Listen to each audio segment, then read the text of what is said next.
interrogative sentence change into passive voice, because in the last videos we had also studied some of the topics as imperative sentence, tense changes, modal changes, infinitive changes. So today we will study about interrogative sentence. I means how to change interrogative sentence into passive voice.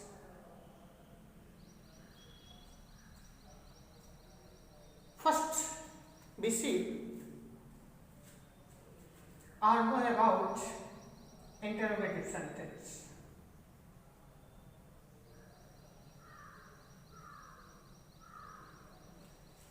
Interrogative sentence, we know already that a sentence that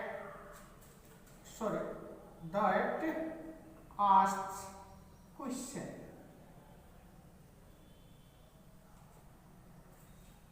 It is definition of interrogative sentence, a sentence that asks question. अगर हम बात करें हिंदी में तो कहने का मतलब वह सेंटेंस जो क्या करता है, क्वेश्चन करता है। अब अगर बात क्वेश्चन की आएगी तो एक और पॉइंट की बात कर लेते हैं, क्वेश्चन मार्क की बात कर लेते हैं।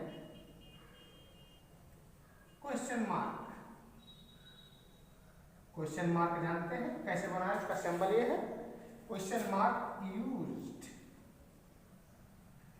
at the end of the sentence, यानी सेंटेंस के अंत में, सेंटेंस के लास्ट में हम इंटरोगेटिव मार्क का यूज करते हैं। We know that already it is two types. First we call S or no types, and second WS types. अब अगर इनकी बात करते हैं तो फर्स्ट में अगर हम बात करते हैं SR नो टाइप्स की, तो पहले बात जान लेते हैं इसके बारे में। SR नो टाइप है क्या? SR no type sentence simply अगर बात करें, वह सेंटेंस यानी an interrogative sentence that start with auxiliary verb, यानी वह सेंटेंस जो सहायक क्रिया से, हेल्पिंग वर्ब से शुरू होता है और लास्ट में उस पर क्वेश्चन मार्क लगा होता है। यानी अगर इसकी स्ट्रक्चर की हम बात करते हैं तो सिंपल सी बात ये बन जाएगी कि सबसे पहले लिख देंगे हेल्पिंग वर्ब, उसके बाद अब हमारा आएगा नॉमिनेटिव केस, यानी जिसको हम क्या बोलते हैं, सब्जेक्टिव केस। अब क्या आएगा, मेन वर्ब, उसके बाद ऑब्जेक्ट आएगा, और कुछ बचता है तो उसे हम क्या बोलते हैं, अदर वर्ड बोलते हैं, और लास्ट में ए मार्क ऑफ इंटरोगेशन, यानी जिसको हम कहते हैं क्वेश्चन मार्क, इसका यूज किया जाता है। एक लाइन में इसको अगर लिखना चाहें तो आप कह सकते हैं an interrogative sentence that starts with helping verb का हुआ, या ऑक्सिलरी वर्ब को, समझ गए ना, तो उसको कहते हैं हम इंटरोगेटिव सेंटेंस, मतलब यस और नो टाइप सेंटेंस। अब हेल्पिंग वर्ब या ऑक्सिलरी वर्ब है क्या, तो अगर हम बात हेल्पिंग वर्ब की करते हैं तो देखें, is, are, was, were, has, had, had, will, would, shall, should, can, could, may, might, used, need, dare, must, और लास्ट में आता है ought to। तो ये है हेल्पिंग वर्ब, यानी जिनको हम ऑक्सिलरी वर्ब के रूप में जानते हैं। मतलब अब जब सेंटेंस की शुरुआत होगी, कोई भी सेंटेंस शुरू होगा इंटेरोगेटिव का, और वो भी किस रूल को फॉलो करेगा, एस आर नो टाइप पे, तो इनमें से वो जो जिस टेंस से बिलोंग करेगा, जिस कंडीशन में होगा, इनमें से जो मॉडल्स आएंगे उसमें वो पहले यूज किए जाएंगे, उसके बाद जो है। अब मान लीजिए मैंने एक सिंपल सा सेंटेंस लिख दिया कि ही कैन हेल्प मी, ये सिंपल सेंटेंस है। क्या है? सिंपल सेंटेंस है। कैसे पता चला? पहले सब्जेक्टिव केस आया और देखा लास्ट में फुल स्टॉप आया है। क्या आया? फुल स्टॉप, जिसको हिंदी में कहा जाता है जो है पूर्ण विराम, ठीक है ना। अब इस स्ट्रक्चर में नहीं आती, ये मॉडल है। क्या है? मॉडल है ये। तो जो मॉडल है इसको पहले अगर हम यहाँ पर लिख दें तो सबसे पहले आप जब इसको चेंज करना होगा लिखेंगे कैन ही हेल्प मी, और लास्ट में क्या लग जाएगा? Question mark. अब इस तरह का जो सेंटेंस होगा वो किसके नाम से जाना जाएगा? यस आर नो टाइप के नाम से जाना जाएगा। किसके नाम से जाना जाएगा? यस आर नो टाइप के नाम से जाना जाएगा। आई होप आपको समझ में आ गया होगा कि इंटेरोगेटिव सेंटेंस में यस आर नो टाइप का फॉर्मेट क्या होता है, किस तरह के सेंटेंसेज होते हैं, और कैसे हम उसको अगर उसको चेंज करना हो, बनाना हो तो कैसे पहचानेंगे। सब सिंपल सी बात तो यह है सबसे पहले कि हम इंट्रोड्यूस कैसे होंगे उसकी बात करते हैं, मतलब हु यहाँ पर। अब उससे पहले एक और पॉइंट बचा है इसमें, WS टाइप। क्या बचा है? WS टाइप, तो उसकी भी बात कर लेते हैं हम लोग, फिर आगे की प्रक्रिया आगे बढ़ाते हैं। जो आगे का प्रोसेस है वो बाद में देखेंगे। पहले ये देख लेते हैं कि WS टाइप जो है वो क्या है। जैसे यस आर नो टाइप को देखा, वैसे WS टाइप को देखेंगे। सिंपल सी बात समझिए, an interrogative sentence that start with question word. अब अगर हम इसके स्ट्रक्चर को देखेंगे तो स्ट्रक्चर की बात अगर करते हैं तो देख लीजिए स्ट्रक्चर, क्वेश्चन वर्ड आएगा पहले। क्या आएगा? Question word. बाकी सारे प्रोसेस वही होंगे जो अभी किया है हमने, यानी हेल्पिंग वर्ड। क्या हो जाएगा? हेल्पिंग वर्ड हो जाएगा, सब्जेक्ट हो जाएगा। WS टाइप मतलब a sentence that start with question words.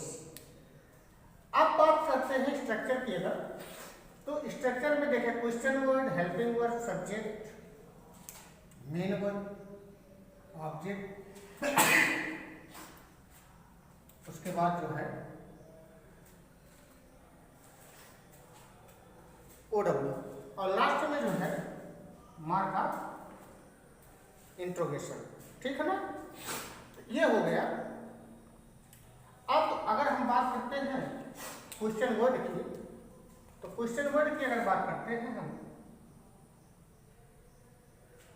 तो देखिए व्हाट होता है, व्हाई होता है, हाउ होता है, विच होता है, हु होता है, वेयर होता है, whom होता है, सॉरी हुज होता है,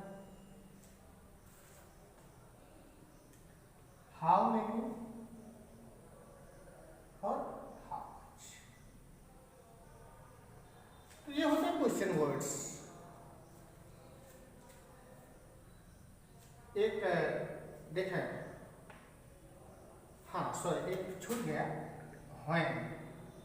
अब हो गया टोटल 11।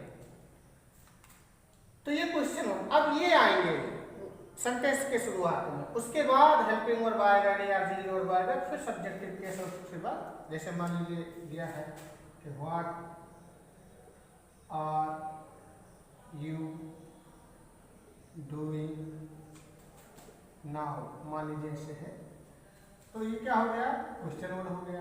ये क्या हो गया, हेल्पिंग वर्ड हो गया। ये क्या हो गया, सब्जेक्ट हो गया। ये वर्ब हो गया। ये अदर वर्ड हो गया। क्या हो गया, अदर वर्ड। यह ऑब्जेक्ट नहीं है।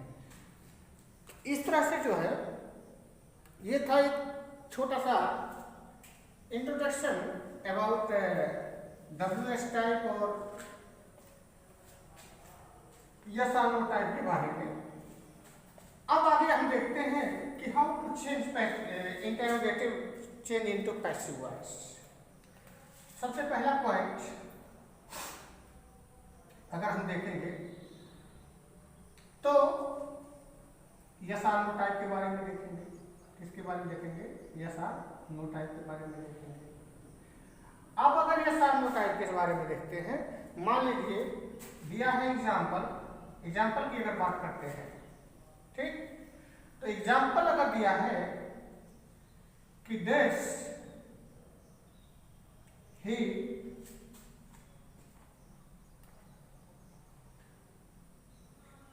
टॉक यू, मान लीजिए ऐसे दिया है, नहीं समझ में आ रहा है, कुछ नहीं समझ में आ रहा है आपके कि अब क्या करें, कैसे। अब कहाँ से किस में चेंज कर दो, पैसिव वॉइस में आप चेंज कर दो। किस में चेंज कर दो, पैसिव में चेंज करो। आप बोल दिया उसने, अब नहीं समझ पा रहे हो तो सुनो, सबसे बढ़िया क्या करो, इसको चेंज कर लो। चेंज कर लो, एक इस पहले स्टेप क्या करो, इसको चेंज। इतना तो समझ गए ना कि डज ही टॉक यू, मतलब कि ये किस तरह का सेंटेंस है, इंटरोगेटिव। अच्छा, किस टेंस से बिलोंग कर रहा है, प्रेजेंट इंडेफिनिट से। अब प्रेजेंट इंडेफिनिट से जब बिलोंग कर रहा है तो उसको असर्टिव में बना लो। ये हो जाएगा ही। मान लीजिए इसको लिख दिया टॉक्स, यही तो होगा, यू, ऐसे कर लो। अब ये सिंपल में चेंज हो गया। ध्यान दो, किस में चेंज हो गया, सिंपल में। और सिंपल को हमने चेंज किया है किस में, पैसिव वॉइस में। ये अफर्मेटिव में चेंज हो गया।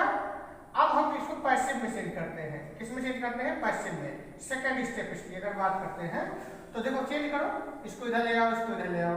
यहाँ क्या हो गया, यू। अब आप जानते हो कि प्रेजेंट इंडेफिनिट में जब आप पैसिव वॉइस में चेंज करोगे तो वहां इजएमआर का प्रयोग होता है। क्या यूज होता है, इजएमआर का। तो यू के साथ आर यूज होता है और टॉक के साथ टॉक्ड, थर्ड फॉर्म चेंज हो गया। और बाय हिम हो गया। हो गया, हो जाओ नो, ये पैसिव वॉइस में चेंज हो गया। हो गया। अब इसको चेंज कर दो इंटरोगेटिव में। किस में चेंज कर दो, इंटरोगेटिव में। अब जब इंटरोगेटिव में इसको चेंज करोगे तो देखो चेंज हो गया। इंटरोगेटिव में चेंज करोगे तो पहले क्या आएगा, आर यू टॉक। क्या हो जाएगा, are you talk by him. कुछ करना पड़ा, नहीं करना पड़ा। लास्ट में क्या करोगे, क्वेश्चन मार्क लगा दो।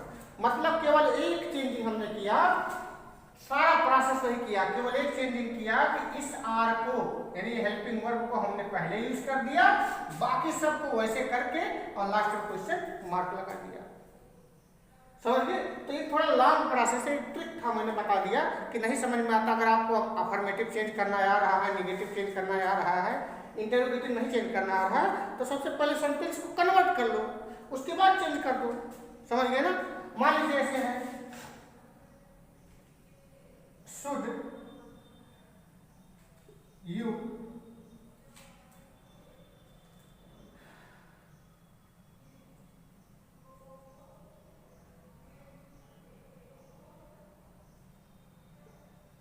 confess your guilt। ये है।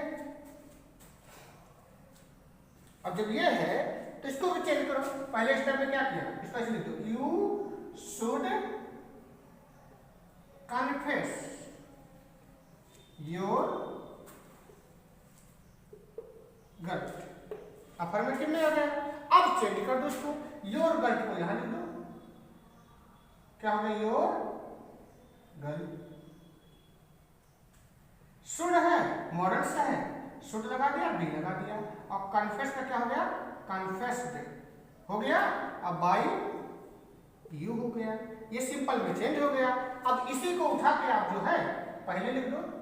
क्या लिखोगे, शुड योर गिल्ट बी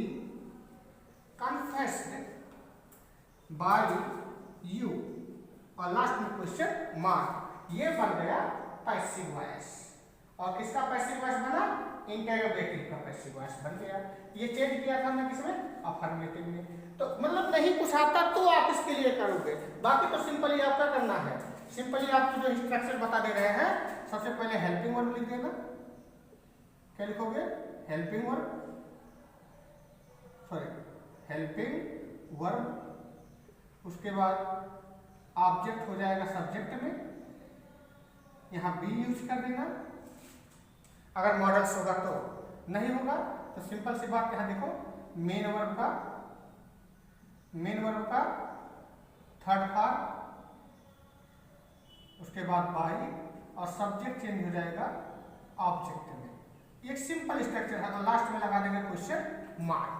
तो ये सिंपल स्ट्रक्चर है, इसको आप फॉलो कर सकते हो। बाकी नहीं कुछ आता तो इस प्रोसेस से आप इसको यूज कर सकते हो। इसी तरह से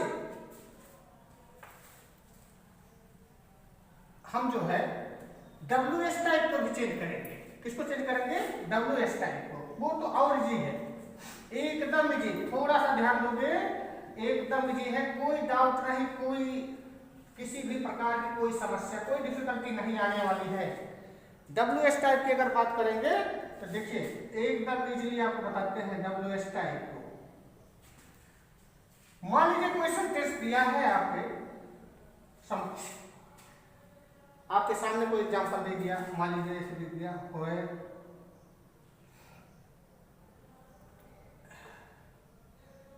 ले दिया, when will you come home, मान लीजिए ले दिया टुमारो, यानी कब तुम घर आओगे। हो गया? नहीं समझ में आ रहा है, एक काम करो, इसको छोड़ दो। अब बचा क्या? इतना लगा बचा, इतने को ध्यान दो, क्योंकि अभी किया है आपने। हो गया? इसको कन्वर्ट कर दो अफर्मेटिव में। किसमें कन्वर्ट करो? अफर्मेटिव में। अफर्मेटिव में जब कन्वर्ट करोगे तो हो जाएगा you will come home tomorrow. Affirmative में आ गया। अब चेंज कर दो इसको, होम को इधर लाओ, क्या हो जाएगा? होम विल, बी कम का थर्ड फॉर्म कम ही होता है, बाय यू, उसके बाद टुमारो। हो गया? सॉरी, ये चेंज हो गया पैसिव वॉइस में। किसमें चेंज हो गया? पैसिव वॉइस में। अब इसको चेंज कर दो किसमें? यस आर नो टाइम में। यस आर नो टाइम में जब चेंज करोगे आप तो हो जाएगा will home B come by you tomorrow. यही तो करते आए हैं, कर दिया इसको, लास्ट में क्वेश्चन मार्क लगा दिया। अब क्या छोड़ा था हमने? यहाँ पर व्हेन छोड़ा था, इस व्हेन को यही लाके इसके बगल में लिख दो। अब ये बन गया पैसिव वॉइस में। किसमें बन गया? पैसिव वॉइस में चेंज हो गया। और ये किसका पैसिव वॉइस बना? इंटेरोगेटिव का WS टाइप। क्या बन गया? इंटेरोगेटिव का WS टाइप बन गया। ठीक, बाकी वैसे करना है तो उसका स्ट्रक्चर होता है question word plus helping word plus object change into subject, उसके बाद जो है मेन वर्ब का थर्ड फॉर्म,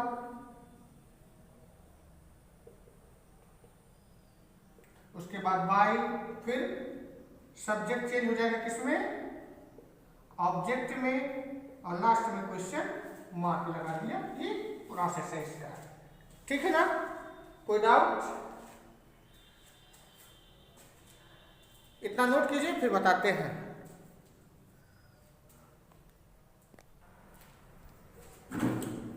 हाँ, आइए कुछ और देख लेते हैं इंटेरोगेटिव सेंटेंस में। जैसे मान लीजिए हु आ जाए, क्या आ जाए? हु, तब क्या करेंगे? तो उसके लिए देखिए सिंपल सी बात है, हु आए या हुम आए, हु आए या हुम आए, दोनों के लिए देख लेते हैं।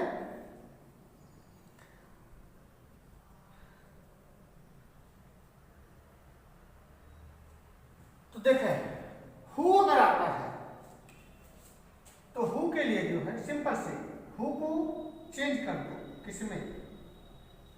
यहां लिख देते हैं पॉइंट में, हु चेंज हो जाएगा भैया किसमें, बाय हूम में। किसमें चेंज हो जाएगा, बाय हूम में चेंज हो जाएगा। बाकी सब प्रोसेस वही है।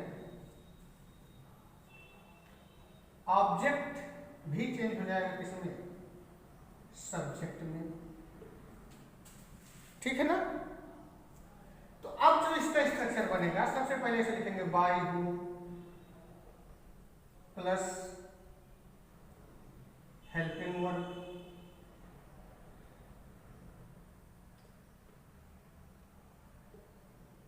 सब्जेक्ट। और ये जो सॉरी यहाँ थोड़ा बता देते हैं, ऑब्जेक्ट जो है वो चेंज हो जाएगा भैया किसमें, सब्जेक्ट में। उसके बाद मेन वर्ब, कुछ बचता है तो उसे कहेंगे हम अदर वर्ड, और लास्ट में क्वेश्चन मार्क। तो ये बन गया इसका स्ट्रक्चर। अब आप सोचोगे कि अभी तक तो बाय लास्ट में लगता था, यहाँ क्यों लग रहा है। आपको बताएं कि जब हु चेंज हुआ हूम में, यानी ये हु का सब्जेक्टिव, ये नॉमिनेटिव केस है। क्या है, नॉमिनेटिव केस है। और ये हु का हूम जो है वो ऑब्जेक्टिव केस है। तो अकॉर्डिंग टू रूल तो ये होना चाहिए कि उसको पीछे जाना चाहिए, लेकिन साथ साथ इसके एक चीज देखें, ये इंटेरोगेटिव वर्ड है। क्या है, इंटेरोगेटिव वर्ड है। और ये भी क्या है, इंटेरोगेटिव वर्ड है। अब आप जानते हो कि इंटेरोगेटिव वर्ड कहाँ होता है, सबसे पहले आता है। तो इस नाते दोनों काम पूरा करने के लिए यहां पर इसका यूज किया जाता है। और उससे पहले बाय लगा देते हैं, तो वो बाय एजेंट के साथ जब आ जाता है तो ऑब्जेक्ट का कार्य करता है। और चूंकि सेंटेंस के पहले जब रहता है तो इंटेरोगेटिव वर्ड का भी काम करता है। अब मान लीजिए दिया है कि हु taught you इंग्लिश। किसी ने पूछ ही लिया आपसे कि आपको इंग्लिश कौन पढ़ाता है ना। अब इस तरह से अगर पूछा उसने तो इसको चेंज कर दो, इसमें हो जाएगा बाय हूम में हो गया। कोई डाउट नहीं। यहाँ दो ऑब्जेक्ट है, एक यू है दूसरा इंग्लिश है, कोई एक उधर ले जाओगे जब, तो सबसे पहले ये देखो, ये सेकंड फॉर्म है। क्या है भैया, सेकंड फॉर्म, पास्ट इंडेफिनिट है। पास्ट इंडेफिनिट में वर्स वर्ब लगता है। जब यू को इधर लाओगे तो यहाँ हो जाएगा वर्ब यू, है ना। टाट, टाट का थर्ड फॉर्म भी टाट होता है। और लास्ट में बचा क्या, इंग्लिश, ये बन गया। अब मान लीजिए किसी ने कहा नहीं सर हम तो जो है इंग्लिश को लेकर आएंगे, हमारे समझ से इंग्लिश ऑब्जेक्ट है, तो ठीक है ले आओ। जब इंग्लिश इधर लाओगे तो यहाँ एक सब्जेक्ट है, वो सिंगुलर नंबर है, तो इस नाते यहाँ वॉच लगेगा और हो जाएगा इंग्लिश टॉट। फिर बचा, अब यहाँ जैसे इंग्लिश लिखा था वही बचेगा यू, इसको ऐसे लिख दिया। समझ गए, कोई डाउट नहीं होना चाहिए डाउट, ठीक है ना। अब देखें, अब मान लीजिए हूम आता है। क्या आता है, हूम आता है। तो जब हूम आएगा तब क्या करेंगे हम, देख लीजिए।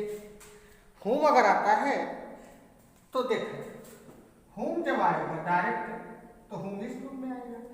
तो पहला नंबर कि हूम जो है अब वो चेंज हो जाएगा किसमें, हू में।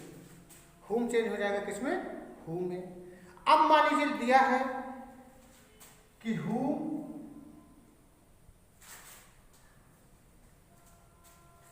whom did you love, मान लीजिए ऐसे दिया है, या इसी के साथ जोड़ दिया एट, यानी तुम पर कौन हंसता है, किसने हंसा। तो सिंपल सी बात है, ऐसे लिख लो, हु हो गया, हु किसमें चेंज कर दिया, हु में हो गया। हाँ एक चीज और, पॉइंट नंबर 2, यहाँ जो ये जो है ये सब्जेक्ट है गया, तो सब्जेक्टिव केस जो है वो चेंज हो जाएगा बाई के साथ, किसमें, ऑब्जेक्टिव केस में, ऑब्जेक्टिव केस में चेंज हो जाएगा। अब देखें हु हो गया, ये वर्ब है, किसमें था ये, डिड लाफ एट, मतलब यहां हो जाएगा वाज, और यहाँ हो जाएगा लाफ्ड एट, इतना हो जाएगा। उसके बाद लिखेंगे बाई, और यू का ऑब्जेक्टिव केस भी यू होता है। यू का ऑब्जेक्टिव केस क्या होता है? यू होता है। तो बाई के साथ जो है एजेंट क्या आ गया? यू आ गया, ठीक है ना। तो बाई के साथ एजेंट यू आया, और इसलिए बन गया Who was laughed at by you, यानी किसके द्वारा तुम पर हंसा गया। समझ गए? इसी की तरह उस पे मान लीजिए कहीं पर इस तरह के आते हैं सेंटेंसेस, जैसे मान लीजिए व्हिच आया कहीं पर, या व्हाट आया, या हाउ मच आया, यानी हाउ मेनी या हाउ मच, और इसके साथ कोई नाउन जुड़ा है। क्या जुड़ा है? इसके साथ कोई नाउन जुड़ा है। अगर इस स्ट्रक्चर में आता है तब क्या करेंगे? तो देखिए, कुछ नहीं, जो भी आएगा यानी क्वेश्चन वर्ड जो भी आएगा उसके साथ जो नाउन आएगा वो ऐसे ही रहेगा, प्लस हेल्पिंग वर्ब होगा। उसके बाद ऑब्जेक्ट जो है वो चेंज हो जाएगा सब्जेक्ट में।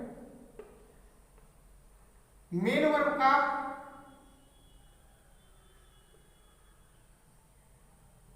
थर्ड फॉर्म होगा प्लस बाई, और उसके बाद सब्जेक्ट दिया है तो वो चेंज हो जाएगा किसमें? ऑब्जेक्ट में, और लास्ट में क्वेश्चन मार्क लग गया। मान लीजिए लिखा है ऐसे दे दिया, किसी ने पूछ लिया आपसे which teacher taught you, which teacher taught you, तब क्या करोगे? इसको लिखोगे आप। देखो, दो चीजें दो तरह से बताऊंगा। पहला, व्हिच को यहीं रहने दो, इसे हमने कहा नाउन भी रहेगा तो टीचर भी यहीं रहेगा, हो गया, कोई दिक्कत नहीं। taught थर्ड फॉर्म आया, सेकंड फॉर्म आया यू है। यू को जब इधर लाओगे तो हो जाएगा वर्ब यू, उसके बाद taught, और लास्ट में बाय लगा के इसको कट कर। दूसरे स्टेप में अगर उस तरह से नहीं बनाना चाहते हो तो इस बाई को इसी के साथ जोड़ दो, इसलिए तो by which teacher verb you taught, ये बन जाएगा। तो चाहे ऐसे बनाओ चाहे ऐसे बनाओ, कहने का तात्पर्य मेरा ये है कि जो व्हिच के साथ जो नाउन आएगा वो उसके स्थान में कोई परिवर्तन नहीं होगा, वो जहां है वही रहेगा। बाकी जो भी जैसे चेंजिंग करते हैं हम वैसे चेंजिंग करते चले आएंगे। आज के लिए इतना ही। आई होप आपको अच्छे समझ में आया होगा। कहीं कोई दिक्कत होगी, आप किसी भी सेंटेंस में कोई दिक्कत होगा, आप व्हाट्सएप पर कमेंट करेंगे, यूट्यूब पर कमेंट करेंगे, मतलब बेहिचक, ठीक। आज के लिए इतना ही, धन्यवाद, सुप्रभात।